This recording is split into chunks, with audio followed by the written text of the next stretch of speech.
नमस्कार दोस्तों, मैं हूं आपका साथी डी.आर. चौधरी और आप देख रहे हैं हमारा यूट्यूब चैनल।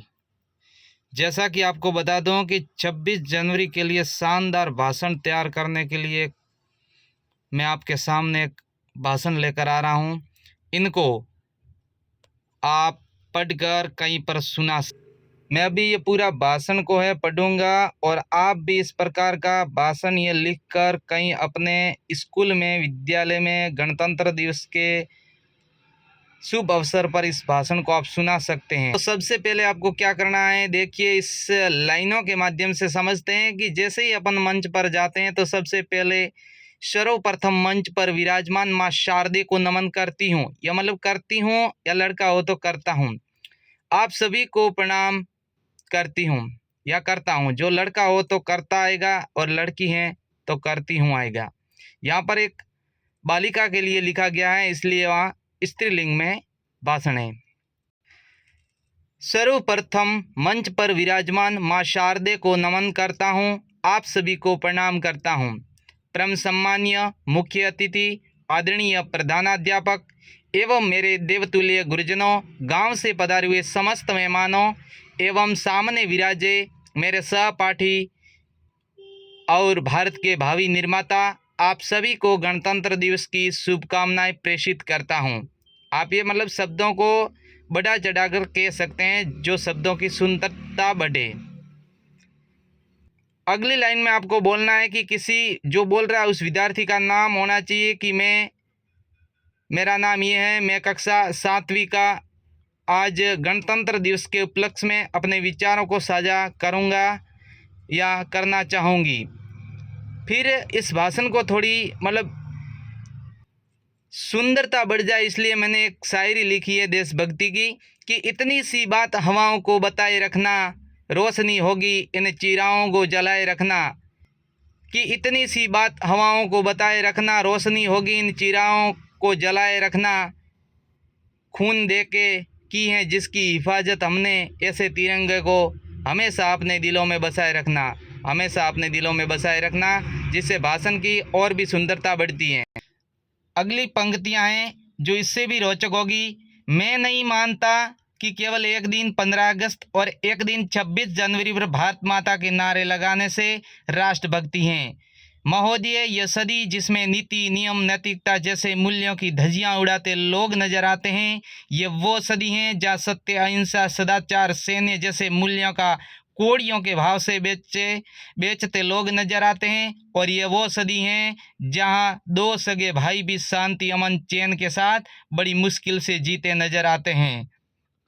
और जिस देश का युवा, यानी आजकल का युवा, कहाँ उनका काम होता है और किस लाइन में भटक जाता है कि जिस देश का युवा व्हाट्सएप, फेसबुक, इंस्टाग्राम जैसे सोशल नेटवर्किंग की साइट पर सेटिंग, चैटिंग, डेटिंग और प्रेटिंग जैसे माया जाल में फंसा हुआ नजर आता है।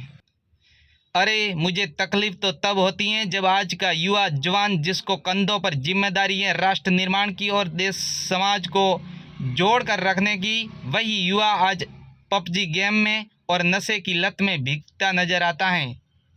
महोदय, ये सब बातें देखते हैं, सुनते हैं तो बड़ा दुख होता है। ये दूसरा पेज है, एक पेज पूरा हो गया है। क्या ये सब सोचकर आज़ादी के अमर अनगिनत दीवानों ने गोलियां खाई थी? क्या भगत सिंह, सुभाष चंद्र बोस, लक्ष्मीबाई ने सोचा होगा हमारे सपनों का भारत ऐसा होगा? कदापि नहीं, ऐसा कभी नहीं सोचा होगा उन्होंने। इसी के साथ भाषण की और भी रोचकता बढ़ाने के लिए एक और शायरी मैंने साथ में इंक्लूड की है कि नफरत बुरी है न पालो इसे, दिलों में भ्रम है निकालो इसे। कि नफरत बुरी है न पालो इसमें, दिलों में भ्रम है निकालो इसे। न इसका न उसका न तेरा न मेरा, वतन सबका है संभालो इसे, वतन सबका है संभालो इसे।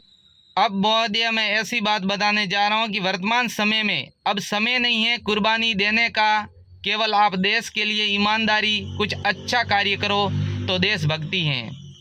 यानी आप देश के लिए कुछ अच्छा कार्य करो, वह भी आपकी देशभक्ति है। अगर आपने किसी गरीब की मदद की और ईमानदारी से कोई कार्य किया है, वह भी एक देशभक्ति का परिचय है। अगर आपने किसी भ्रष्ट अधिकारी के खिलाफ आवाज़ उठाई, वह भी एक देशभक्ति है। अगर आपने किसी गरीब को न्याय दिलाया तो वह भी एक देशभक्ति है। आपने देश को स्वच्छ बनाने में मदद की तो वह भी एक देशभक्ति का कार्य है। ऐसे अनगिनत और भी कार्य हो सकते हैं, समाज सेवी हैं, देश के लिए हित में कर सकते हैं, वो सारी देशभक्ति हैं। अंत में और 4 लाइनें मैंने इंक्लूड की हैं शायरी की। देशभक्तों से ही देश की शान है, देशभक्तों से ही देश का मान है।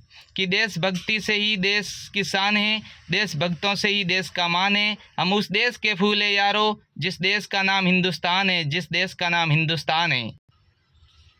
इन्हीं शब्दों के साथ मैं अपनी वाणी को विराम देता हूँ। जय भारत। यानी इस प्रकार का भाषण आप भी अपने विद्यालय में कहीं ऐसे राष्ट्रभक्ति के कार्यक्रम हो वहाँ पर आप सुना सकते हैं। बहुत ही शानदार भाषण है। आप भी अब इसको लिख सकते हो, पढ़ सकते हो, सुन सकते हो और इसको याद भी आसानी से हो जाएगा। और भी ऐसे भाषण, लेखन और मंच संचालन से संबंधित सारी सामग्री आपको चाहिए तो इस चैनल को एक बार ज़रूर सब्सक्राइब करें एंड शेयर ज़रूर करें। आपको इस प्रकार के वीडियो और भी मिलते रहेंगे। आप भी अपने विद्यालय में इस प्रकार के भाषण को सुनाइए। नमस्कार। जय हिंद, जय भारत।